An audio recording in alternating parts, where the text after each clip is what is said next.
যে সাংবাদিক সম্মেলন সেখানে আপনারা উপস্থিত হয়েছেন।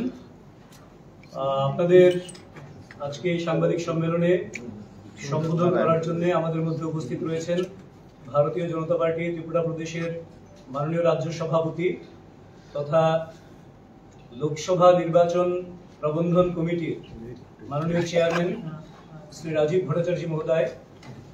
উপস্থিত রয়েছেন ত্রিপুরা রাজ্যের মাননীয় অর্থমন্ত্রী তথা লোকসভা নির্বাচন প্রবন্ধন কমিটির মাননীয় কনভেনার শ্রী রণজিৎ সিংহ রায় মহোদয়। উপস্থিত রয়েছেন ত্রিপুরা প্রদেশ বিজেপির মাননীয় সহ সভাপতি তথা লোকসভা নির্বাচন প্রবন্ধন কমিটির মাননীয় co convener doctor Ashok Sinha মহোদয়।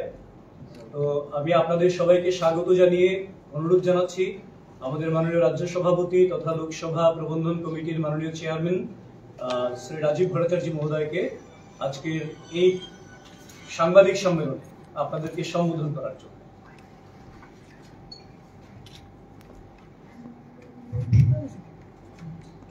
আমার প্রিয় সাংবাদিক বন্ধুরা,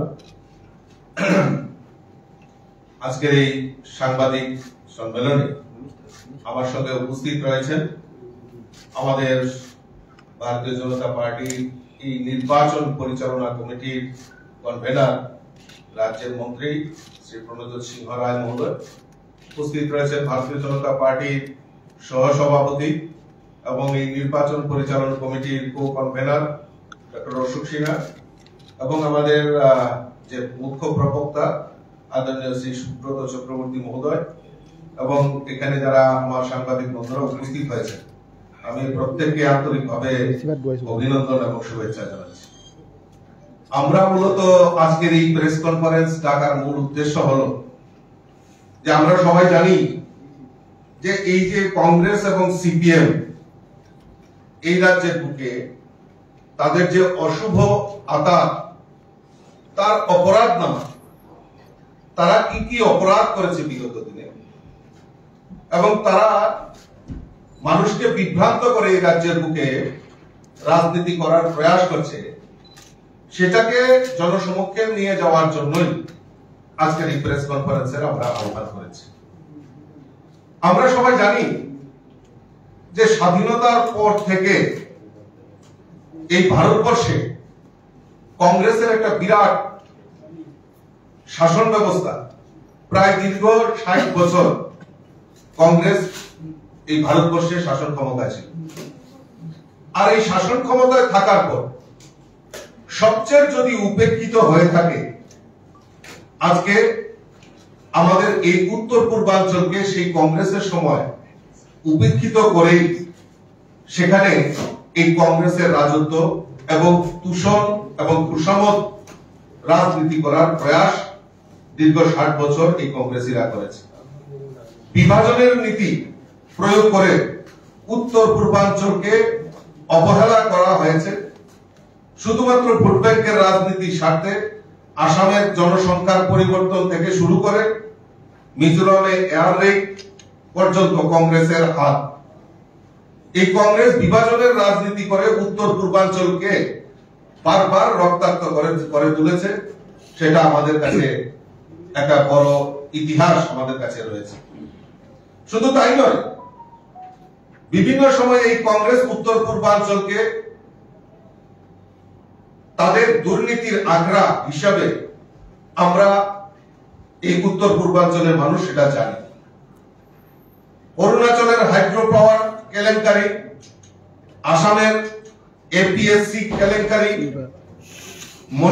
মণিপুরের ডেভেলপমেন্ট সোসাইটির কেলেঙ্কারি, সিকিমের প্রতারণামূলক ব্যাংক ডিপোজিট কেলেঙ্কারি, মিজোরামের সেচ কেলেঙ্কারি, উত্তর পূর্বাঞ্চলে এরকম কোন জায়গা বাদ দেয়নি।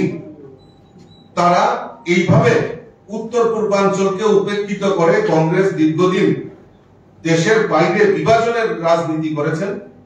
তা আমরা ভারতীয় জনতা পার্টি তার বিরোধিতা করছি। কংগ্রেস কয়েক দশক ধরে ভারতের ঐতিহ্য, সংস্কৃতি, ধর্ম এবং মূল্যবোধ, খ্যাতি ও গৌরবকে নির্লজ্জভাবে বিসর্জন দিয়ে চীনের রাজনৈতিক ক্ষমতাকে শক্তিশালী করে তোলা ঘৃণ্য পরিকল্পনা বাস্তবায়ন করে চলছে। বিগত 60 বছরে কংগ্রেস উত্তরাধিকার সূত্রে আসা অত্যাচারের কথা আজও মানুষ, উত্তর পূর্বাঞ্চলের মানুষ ভুলতে পারে না।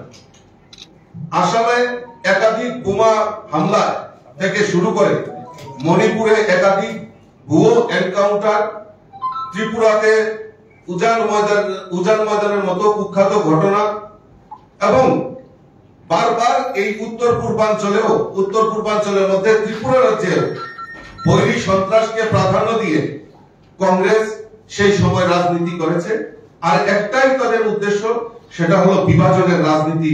সেই বিভাজনের রাজনীতি করে উত্তর পূর্বাঞ্চলকে ভারতবর্ষের মূল ভূখণ্ড থেকে পিছিয়ে রাখা হয়েছে। আমরা সৌভাগ্যবান, আমাদের দেশের যশস্বী প্রধানমন্ত্রী নরেন্দ্র মোদীজির নেতৃত্বে এই ভারতবর্ষে প্রধানমন্ত্রী হওয়ার পর প্রথম যে পদক্ষেপ নিয়েছে এই উত্তর পূর্বাঞ্চলকে ডেভেলপমেন্ট করার জন্য। আর এখন পর্যন্ত আমাদের ভারতবর্ষের যশস্বী প্রধানমন্ত্রী নরেন্দ্র মোদীজি এই উত্তর পূর্বাঞ্চলে মোট 60 বার আমাদের এই ভারতবর্ষের উত্তর পূর্বাঞ্চলে মাননীয় প্রধানমন্ত্রী সফর হয়েছে। আমরা দেখেছি উত্তর পূর্বাঞ্চলে কংগ্রেস প্রায় 60 বছর শাসনকালে এই উত্তর পূর্বাঞ্চলে 9টি বিমানবন্দর তৈরি করেছে। কিন্তু আমাদের মোদীজির নেতৃত্বে সরকার পরিচালিত হওয়ার পর এই দীর্ঘ 10 বছরে 8টি নতুন বিমানবন্দর নির্মাণ করার ব্যবস্থা আমাদের মোদীজি সেখানে করেছে। এবং শুধু উত্তর পূর্বাঞ্চলের মধ্যে এই পার্বত্য রাজ্য ত্রিপুরা, এই ত্রিপুরাকেও ডেভেলপ করার জন্য চাহে যোগাযোগ ব্যবস্থাই হোক এবং বিভিন্ন ইন্ডাস্ট্রির ক্ষেত্রেই হোক এবং সমস্ত উত্তর পূর্বাঞ্চলকে একটা করিডোরের মাধ্যমে অষ্টলক্ষ্মী যেটাকে বলা হয়, এই অষ্টলক্ষ্মীর মাধ্যমে ডেভেলপ করার যে প্রয়াস আমাদের ভারতবর্ষের প্রধানমন্ত্রী সেটা করেছে। আজকে আমরা যদি দেখি এই কংগ্রেস এবং সিপিএম এই ত্রিপুরা রাজ্যে অশুভ আঘাত করেছে। একটা প্রবাদ আছে যে চুরে চুরে মাস্তাতো ভাই। রাজ্যে দিশাহীন উন্নয়ন বিরোধী একটা জোট তৈরি হয়েছে। ক্ষমতার লোভে এবং রাজনৈতিক অস্তিত্ব রক্ষার তাগিদে কংগ্রেস ও সিপিএম এর শীর্ষ নেতৃত্বরা একজোট হয়েছে। 2023 বিধানসভা নির্বাচনে আমরা তার রেজাল্ট দেখতে পেয়েছি। মানুষ তাদেরকে প্রত্যাখ্যান করেছে, কারণ এই কমিউনিস্টরা দীর্ঘ টানা 25 বছর, তার আগে 10 বছর এই রাজ্যের বুকে রাজত্ব করেছে। আর এই তাদের শাসনে খুন সন্ত্রাস থেকে শুরু করে, রাহাজানি থেকে শুরু করে বিভিন্নভাবে এই রাজ্যটাকে পিছিয়ে পড়ার প্রয়াস আমাদের এই কমিউনিস্টের সময় আমরা দেখতে পাই। বিভিন্নভাবে দুর্নীতির সঙ্গে এই কমিউনিস্টরা, এই সিপিএম এর নেতারা জড়িত ছিল। আজকে সবচেয়ে বড় জিনিস যেটা, যে আজকে রোজবেলি বিভিন্ন চিটফান্ড সংস্থার নাম দিয়ে এই কমিউনিস্টরা, সিপিএম এর নেতৃত্বরা তাদের সঙ্গে যোগ সাজসে আজকে ত্রিপুরা রাজ্যের প্রায় 35,000 কোটি টাকার মতো গরিবদের টাকা আত্মসাৎ করার প্রয়াস সেই কমিউনিস্টরা, সেখানে অনেক সিপিএম এর নেতা মন্ত্রী থেকে শুরু করে তারা সেই কাজে লিপ্ত ছিল, গরিবদের টাকাগুলি আত্মসাৎ করেছে। নৃশংসভাবে ঘটনা আমরা ভুলে যাইনি। 1988 সনে উজান ময়দানে ঘটে যাওয়া নৃশংস ঘটনা আজও আমাদেরকে ত্রিপুরাবাসীদেরকে আতঙ্কের বাতাবরণ তৈরি করে। আজকে আমাদের কাছে সবচেয়ে বড় জিনিস যে টাটকা তুলসীর কথা, 20 মার্চ 2012 দুইজন উপজাতি বালিকাকে গণধর্ষণ করা সাবরুমে টাটকা তুলসীতে, এবং তাদের মাকে তাদের সামনে ধারালো অস্ত্র দিয়ে আঘাত করা, তাদের পিতাকে খুন করা, সেই সময় কমিউনিস্টের আমলে সেটা করেছে। আজকে ভুলে গেছে সেই কংগ্রেসীরা। তখন তাদেরকে তাদের আহত অবস্থায় উদয়পুর জেলা হাসপাতালে ভর্তি করা হয়েছিল এবং সেই সময় জিতেন চৌধুরীর নেতৃত্বে সেখানে গুন্ডা মাস্তান পাঠিয়ে, সন্ত্রাসীদেরকে পাঠিয়ে হাসপাতালে ব্যারিকেড তৈরি করা হয়েছে। এবং সেই সময় বিভিন্ন রাজনৈতিক দল সেই সময় প্রতিরোধ তৈরি করেছে, আন্দোলন তৈরি করেছে। সেই সময় বিরোধী দল কংগ্রেস ছিল। এই কংগ্রেসীরা সেই সময় টাটকা তুলসী নিয়ে আন্দোলন করেছে রাজ্যের বুকে। আমরাও আন্দোলন করেছিলাম সেই সময়। আজকে এই কংগ্রেসীরা এই টাটকা তুলসীর কথা ভুলে গেছে। সেই সময় টাটকা তুলসীর ঘটনা নিয়ে আন্দোলন, জিতেন বাবু নিশ্চয়ই টাটকা তুলসীর ঘটনা ভুলে যায়নি, আর সুদীপ বাবু নিশ্চয়ই ভুলে যায়নি। তারা দুই একই মঞ্চে এখন এসে বক্তব্য রাখছেন। এটা মানুষের, ত্রিপুরা রাজ্যের মানুষ কোনোদিনের মেনে নিতে পারে না। আজকে আমরা যদি দেখি সিপিএম এর সময় চাঁদা এবং ঝান্ডা সিপিএম এর মূল আসল পরিচয়। আমরা যদি দেখি এই রাজ্যের বুকে আজকে কংগ্রেস করার সুবাদে 25টা বছর টানা কমিউনিস্টের শাসনকালে কতগুলি খুন এই ত্রিপুরা রাজ্যে সংঘটিত হয়েছে। আরে তাদের মন্ত্রী, সিপিএম এর মন্ত্রী বিমল সিনহা হত্যা হয়েছে, পরিমল সাহা চরিলামের কংগ্রেসের বিধায়ক, উনি হত্যা হয়েছেন, বিধায়ক মধুসূদন সাহা, প্রাক্তন বিধায়ক মধুসূদন সাহা হত্যা হয়েছে। আজকে বহু কংগ্রেসী এই কমিউনিস্টের শাসনে, কমিউনিস্টের ঘাতক বাহিনী দ্বারা নিহত হয়েছে, নতুবা ত্রিপুরা রাজ্য থেকে রাজ্যান্তরী হতে হয়েছে। আজকে কাদের সাথে ওই কংগ্রেসীদের অপরাধ, মানে কংগ্রেস করার সুবাদে তাদের অপরাধ একটাই ছিল, তারা বিরোধী দল করত, তাদেরকে নৃশংসভাবে হত্যা করেছে, নতুবা রাজ্যান্তরী হতে হয়েছে। আজকে প্রশ্ন রাখতে চায় ওই সুদীপ বাবুদের, প্রশ্ন রাখতে চায় সেই কংগ্রেসী পরিবারগুলি যারা নিহত হয়েছেন, যারা কমিউনিস্টের দ্বারা আক্রান্ত হয়েছেন।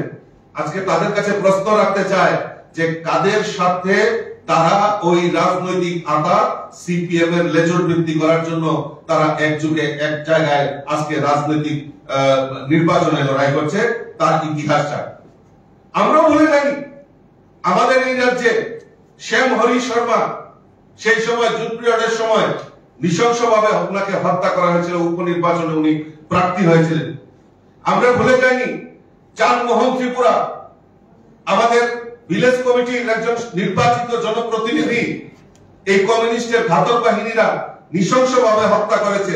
নিশিকান্ত চাকমা, অবাক হয়ে যাই আমরা, সেই 18 নির্বাচনের আগে 6 মাস রেডিয়াসে আমাদের 11 জন কার্যকর্তাকে নৃশংসভাবে খুন করা হয়েছিল এই কমিউনিস্টের ঘাতক বাহিনীরা। এবং বহু নেতা এবং আমাদের বিভিন্ন কার্যকর্তাদের উপর হামলা হুমকি থেকে শুরু করে তাদেরকে মিথ্যা মামলায় ফাঁসানোর প্রয়াস সেই সময় কমিউনিস্টের সরকার করেছে। এই রাজ্যের সরকারি কর্মচারীরা তারা এই কমিউনিস্টের সময় বঞ্চিত হয়েছেন। বারবার আন্দোলন করার সত্ত্বেও এই রাজ্যের কমিউনিস্টরা এই সরকারি কর্মচারীদের বিরোধিতা করত। আমরা সবাই জানি যে এই রাজ্যের বুকের সবচেয়ে একটা মেজর পোরশন আমাদের চা শিল্প থেকে 80 দশকের আগে যদি আমরা দেখি, এই রাজ্যের বুকে একটা বড় রেভিনিউ আর্নিং হতো। আর 80 দশক আস্তে আস্তে সেই জুনের দাঙ্গার পর থেকে আমাদের এই ত্রিপুরা রাজ্যের চা শিল্পকে কিভাবে শেষ করা যায়, কারণ সেই সময় একটা ভাইরাস এই ত্রিপুরা রাজ্যে বিদ্যমান ছিল, সেটার নাম হচ্ছে সিটু, সিপিএম এর সমর্থিত ট্রেড ইউনিয়ন। খালি একটাই স্লোগান, দিতে হবে নাহলে ভেঙে দাও, গুড়িয়ে দাও। আর চাঁদাবাজির কথা তো বলে লাভ নেই।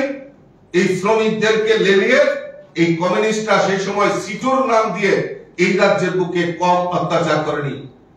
আজকে এই কংগ্রেসীরা হয়তো ভুলে গেছেন তাদের সেই যে আমাদের কমিউনিস্টের যে শাসন ব্যবস্থায় কিভাবে মানুষকে এই রাজ্যের বুকে অত্যাচার করা হয়েছে। আজকে দুর্নীতির কথা বলে লাভ নেই, জল জল করে এই কমিউনিস্টের দুর্নীতির কথা মানুষ সবাই জানে।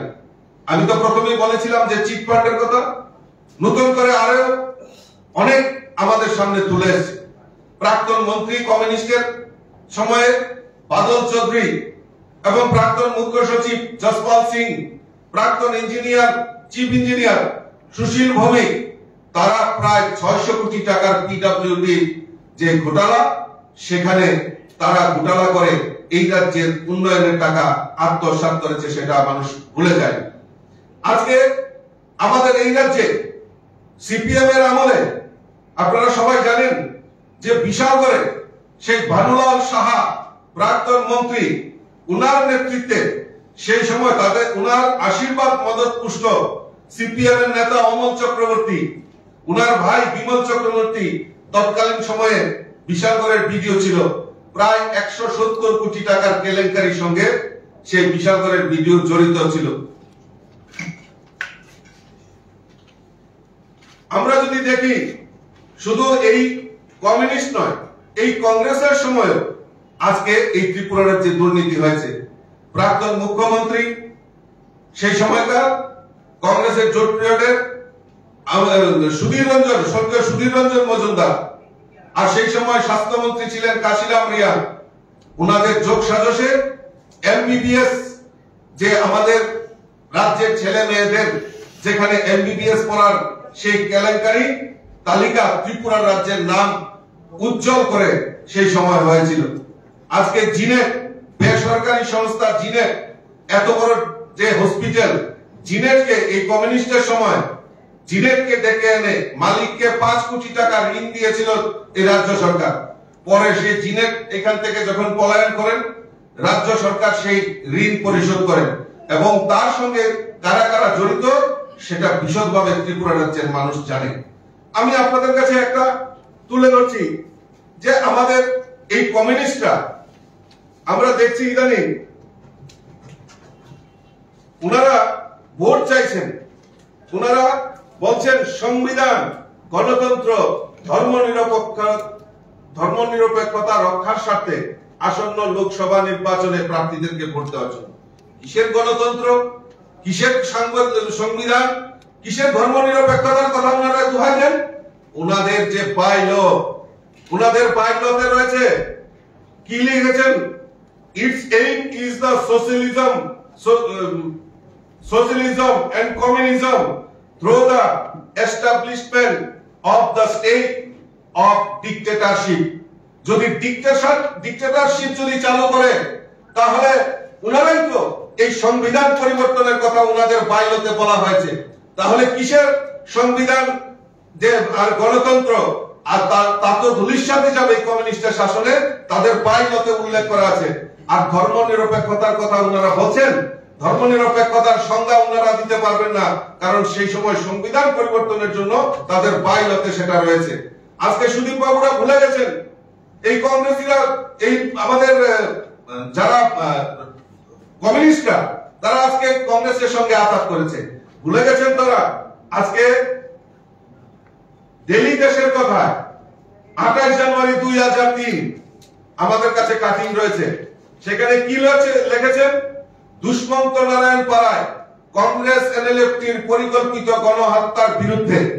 আজকে সেই গণহত্যার আপনারাই বলছিলেন, আপনাদের পত্রিকা কাটিং, সেখানে আপনারা লিখেছেন যে কংগ্রেস এবং এনএলএফটির পরিকল্পিত গণহত্যার বিরুদ্ধে। তাহলে কোথায় গণহত্যার, যারা গণহত্যার জন্য দায়ী তাদের সঙ্গে আপনারা আঘাত করেছেন কিসের সাথে? এটা ত্রিপুরা রাজ্যের মানুষ জানতে চায়। আজকে দৈনিক সংবাদে ধর্ষিতা উপজাতি মহিলাদের কোর্টের দরজা দেখিয়ে দিলেন মুখ্যমন্ত্রী সেই সময় মানিক সরকারের।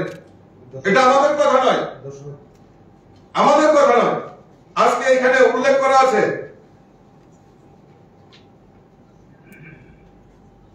সিপিএম এর নির্বাচনী গাড়ি থেকে অস্ত্র উদ্ধার। দৈনিক সংবাদে ধৃত প্রার্থীর এজেন্ট, দেহরক্ষী, আটক ইলেকট্রিক ভোটিং মেশিন। আমরা ত্রিপুরা রাজ্যের মানুষ সেগুলি ভুলে গেছি, আজকে গণতন্ত্রের দোহাই দিচ্ছেন। কাজেই আমি বিশ্বাস করি আমরা যে অভিযোগগুলি রেখেছি তাদের জবাব দেওয়ার, তাদের মুখ রাখার নেই। কংগ্রেস এবং সিপিএম এই রাজ্যের বুকে মানুষকে বিভ্রান্ত করার জন্য রাজনীতি করার প্রয়াস করছে, কারণ তাদের অতীতে তাদের চেহারা যে ছিল সেটা আপনাদের সামনে তুলে ধরছি। আমার কাছে আরো বহু এভিডেন্স রয়েছে, আমি তুলে ধরবো একে একে করে তাদের সেই নারকীয় যে ঘটনা, সেই ঘটনাগুলি আপনাদের সামনে তুলে ধরবো। আমি আপনাদের কাছে, আপনাদের মাধ্যমে সমস্ত রাজ্যবাসীকে আহ্বান করব যে আপনারা জানেন এই রাজ্যের ইতিহাস, যে কংগ্রেসীরা আজকে বিরোধী দল সেই সময় থাকতো, নির্বাচন আসলেই তাদের হঠাৎ করে মনে হতো যে না, ত্রিপুরা রাজ্যের পরিবর্তন দরকার। মানুষ পরিবর্তনের পক্ষে ছিল, কিন্তু এই কংগ্রেসীরা সিপিএম এর কাছে বিক্রি হয়ে যেত। তাই দিকে দিকে মানুষ কংগ্রেসকে এবং এই কমিউনিস্টদেরকে প্রত্যাখ্যান করে 2018-তে ভারতীয় জনতা পার্টি সরকার এনেছে এবং 2023-এও পুনরায় ভারতীয় জনতা পার্টি সরকারকে ত্রিপুরার যে প্রতিষ্ঠা করেছে এবং সেই প্রতিষ্ঠা লগ্ন থেকে ভারতীয় জনতা পার্টি মানুষের সমাজের প্রত্যেকটা অংশের মানুষের জন্য কাজ করছে। আর আমি দৃঢ় চিত্তে আপনাদের মাধ্যমে সমস্ত রাজ্যবাসীকে আহ্বান করব যে এই অশুভ আঘাত, এই অশুভ যে জোট কংগ্রেস সিপিএম কে তাদের প্রায়শ্চিত্ত করার সুযোগ দিতে হবে, তাদেরকে প্রায়শ্চিত্ত করতে হবে। এই ত্রিপুরা রাজ্যের মানুষের কাছে, সকলের কাছে ক্ষমা চাইতে হবে তারা কিসের সাথে, কাদের সাথে আজকে এই অশুভ আঘাত করেছে। আগামী লোকসভা নির্বাচনে আমাদের পূর্ব এবং পশ্চিম আসনে প্রার্থীদেরকে বিপুল ভোটে জয় করার জন্য আমি আহ্বান রাখছি এবং তখনই তাদের প্রতি, এই কংগ্রেস সিপিএম এর প্রতি তাদের যে অশুভ জোট, তাদের বিরোধিতা তখনই সম্ভব হবে যখন আমরা তাদেরকে জামানত বাজেয়াপ্ত করে আমাদের দুটি আসনে পদ্মফুল ফুটিয়ে মোদিজির হাতকে শক্তিশালী করব। এই কথাগুলি বলে আমার আলোচনা শেষ করলাম। নমস্কার। প্রধানমন্ত্রী কবে আসছেন আমাদের রাজ্যে?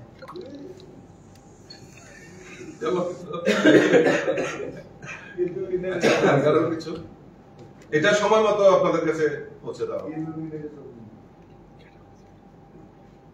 আর কারো কিছু না? আপনারা যথেষ্ট বুঝেন, যা করছেন। পূর্ব ত্রিপুরা আসন নিয়ে দল কতটা আশা আছে? কোন সন্দেহ কিন্তু পরন্ত নেই, অ্যাবসলিউটলি মেজরিটি নিয়ে আমরা পূর্ব এবং পশ্চিম আসনে দুটিতে আমরা পদ্মফুল ফুটাবো। হ্যাঁ,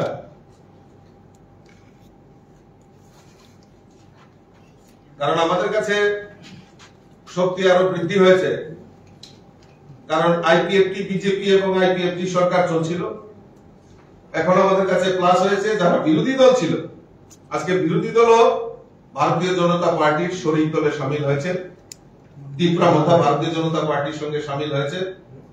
কাজেই আমাদের শক্তি আরো সঞ্চয় হয়েছে। এই শক্তির নিরিখে আমরা বলতে পারি এই পূর্ব ত্রিপুরা আসনে আমাদের ফলাফল ভালো হবে এবং পশ্চিম ত্রিপুরা আসনে ফলাফল ভালো হবে। আচ্ছা, প্রাক্তন যিনি মুখ্যমন্ত্রী ছিলেন মানিক সরকার, উনি এখন বলছেন কংগ্রেসকে ভোট দেওয়ার জন্য, সেই বিষয়ে আপনার কি মতামত রাখবেন? এইটা তো মোদিজির কারণ। আমি তো বলবো এটা মোদিজি এমন ম্যাজিক ফিকার করে দিয়েছেন, এমন পরিস্থিতি করে দিয়েছেন যে মানিক সরকারকে বাধ্য হতে হয়েছে। যেখানে দেখেছি আমরা মানিক সরকার একটা আদর্শের লড়াই করত, আমরা সারা ভারতবর্ষে মানিক সরকারের একটা চেহারা, ছবি সমস্ত জায়গায় যে সত্যবান, সত্যনিষ্ঠা, আদর্শ, এরকম পুরুষ একটা মানুষের কাছে একটা ছবি ছিল। কিন্তু আজকে ওনার দুর্ভাগ্য এরকম অবস্থা যে উনি বাড়ি থেকে বেরিয়ে কংগ্রেসের জন্য ভোট ভিক্ষার জন্য ওনাকে বাড়ি থেকে বেরোতে হয়েছে। এটা এর থেকে দুর্ভাগ্যের আর কি হবে? তাহলে কি মানিক সরকার আদর্শচ্যুত হয়েছে? অবভিয়াসলি। রাজীব বাবু, যে ধরনের ঘটনার কথা আপনারা বললেন, হত্যাকাণ্ড, এই হত্যাকাণ্ডের পুরোপুরি দায়ভার এড়িয়ে সুদীপ রায় বর্মন বলছেন এই হত্যাকাণ্ডগুলো ওনারা করেননি, ওনারা বলে দেননি এই ধরনের হত্যাকাণ্ড করতে। যারা কর্মীরা রয়েছে তারা নিজেরা লড়াই করেছে, তারা নিজেরা মৃত্যুবরণ করেছে, এখানে নেতৃত্বদের কোনো হাত নেই। দেখুন, এইটাই তো কংগ্রেসের কালচার। আমি প্রথম শুরুতেই বলেছি যে তারা, তাদের কাছে দেশ বড় নয়, দেশকে বিভাজন করো, মানুষকে বিভাজন করো, সেই নীতি নিয়ে কংগ্রেস পরিচালিত এবং তাদের কাছে নীতি আদর্শ কোনো বড় জিনিস নয়। তাই তো 2018-র আগে 2015, 16, 17 বহু কংগ্রেসী নেতা যারা এই আদর্শের জন্য লড়াইটা করেছে তারা এখন আমাদের দলে এসেছে এবং খুব সুন্দরভাবে আমাদের সরকারেও রয়েছে, মন্ত্রিত্ব পেয়েছে। তারা সেই আদর্শ এবং তাদের যে নীতি সেটাকে বিসর্জন দিতে পারে। কিভাবে অদ্ভুত বিষয় যে ওনারা বলতে পারে যে তাদের কাছে কর্মীদের কোনো মূল্যায়ন নেই, তাদের কাছে বড় জিনিস হলো আমার কি উন্নয়ন হয়েছে, ব্যক্তিগত উন্নয়নটা সবচেয়ে বড় জিনিস। তা কাজেই দেখবেন ওনাদের যে রাজনৈতিক অস্তিত্ব, কোন সময় কংগ্রেস, কিছুদিন পর কংগ্রেস ভালো লাগে না, কারণ এখানে স্বার্থ উদ্ধারণ। তারপর তৃণমূল কংগ্রেস কিছুদিন করার পর দেখলো যে না, সেখানেও ডাল গলেনি, সুবিধা নিজের ব্যক্তিগত সুবিধা হয়। তারপর আবার বিজেপি করার পর মন্ত্রিত্ব পেয়েছেন, কিন্তু বিজেপি তো ওই দুর্নীতি আর আদর্শকে বিচ্যুতি হয় না। এখন আবার বিজেপিও ভালো লাগে না, এখানে কোন রকম কামানি নেই, আবার সেই কংগ্রেস। তো কংগ্রেসে চলে যাওয়ার পর এখন দেখলেন যে না, পাওয়ার দরকার। তো পাওয়ারের জন্য যে সিপিএম কে হাতিয়ার করতে হবে, হাতিয়ার সিপিএম এর হয়ে গেছে। তো তাদের রাজনৈতিক অস্তিত্ব, তাদের রাজনৈতিক ভবিষ্যৎ কি রয়েছে, তাদের গ্যারান্টি কি নেবে? কালকে যে ওরা বিজেপিতে আসবে না, তার কি গ্যারান্টি রয়েছে? তারাও আসতে পারে, বিজেপিতে আসতে পারে, তো তাদের কোনো গ্যারান্টি নেই। কাজেই উনি যে বলছেন যে নেতারা কিছু বলেননি, নিজে ঝগড়া করে মরেছে, আরে কি অদ্ভুত ব্যাপার! এই তাদের চরিত্র, এই তাদের চরিত্রের বহিঃপ্রকাশ। আমার কার্যকর্তা খুন হবে, আমার কার্যকর্তা মার খাবে, আর আমি সে সহ্য করবো? পরপর নিজেরা ঝগড়া করে মরে গেছে। আরে কি চিন্তা ভাবনা করে? কাজে এইসব নেতাদের বলেছিল 2023-এ বিজেপি কে সিঙ্গেল ডিজিট বানিয়ে দেবে, আর মানুষ এরকম, ত্রিপুরা রাজ্যের মানুষ এরকম করেছে, তাদেরকে সিঙ্গেল ডিজিট বানিয়ে আজকে ঘরে বসিয়ে দিয়েছে। পুনরায় আসতে চাইলে কি বিজেপি তাদের বরণ করে নেবে আবার? যদি দুর্নীতি বন্ধ করে এবং এই ভারতীয় জনতা পার্টির আদর্শে বিশ্বাস করে, নিশ্চয় আসবে, আমাদের দরজা খোলা রয়েছে। সুধীরবাবু প্রকাশ্য সভামঞ্চে একটা অভিযোগ করেছেন, যারা এই সন্ত্রাস করেছিল তখন সময়ে, তারা বর্তমানে নাকি বিজেপি দলে রয়েছে। ওনাকে বলুন না নাম বলতে, ওনাকে বলুন নাম বলতে। বিজেপি সন্ত্রাসে বিশ্বাস করে না, তার প্রমাণ রয়েছে। 2023-এর বিধানসভা নির্বাচন, আপনারাই তো প্রেস মিডিয়া, আপনারাই তো কভার করেন, সমাজের প্রতিবিম্ব আপনারা, সমাজের কাছে আপনারা সমস্ত বার্তা পৌঁছে দেন। আপনারা বলুন তো যে 2023-এর বিধানসভা নির্বাচন একটাও রাজনৈতিক খুন, রাজনৈতিক সন্ত্রাস হয়েছে কিনা? এবং নির্বাচনের পরেও এই ত্রিপুরার যে কোন জায়গায় রাজনৈতিক সন্ত্রাস কোন জায়গায় হয়নি এখন পর্যন্ত, না, টিল না। ভারতীয় জনতা পার্টি সন্ত্রাসে বিশ্বাস করে না, এবং যদি সন্ত্রাসী আসেও, ভারতীয় জনতা পার্টি এমন জিনিস যে সমস্ত কিছু ভুলে, দুর্নীতি, সন্ত্রাস সমস্ত কিছু ভুলে ভারতীয় জনতা পার্টিতে সামিল হয়, আর মূল একটাই লক্ষ্য থাকে, মানুষের জন্য কাজ করা। নমস্কার, ধন্যবাদ। রাজীব বাবু, কালকে মান্দা এলাকার মধ্যে বিভিন্ন সময় দেখা গেছে তীব্রমতা কর্মী যারা বিজেপি কর্মী 3-4 জন আহত হয়েছে, জেনে কত অবগত আছেন, জানেন এই বিষয়ে? না, সেটা আমাদের জেলা লেভেলে সেটা দেখছেন, আমরা কথা বলছি। রাজীব বাবু, পূর্ব ত্রিপুরা আসনের আরো মনোনয়ন ত্রুটি করার পর দেখা গেছে আইএনপিটি থেকে একজন ক্যান্ডিডেট রয়েছে। যেহেতু তীব্রমতা বিজেপির সঙ্গে জড়িত, আইএনপিটির নেতৃত্ব জড়িত, তো পূর্ব ত্রিপুরার আসনটা কিভাবে দেখছেন যে আইএনপিটির একজন ক্যান্ডিডেট নির্বাচনী লড়াই লড়বেন ওই জায়গা থেকে? আমি খোঁজ খবর দেবো, আমি সে ব্যাপারে। ওকে, থ্যাংক ইউ, ধন্যবাদ। সবাইকে ধন্যবাদ।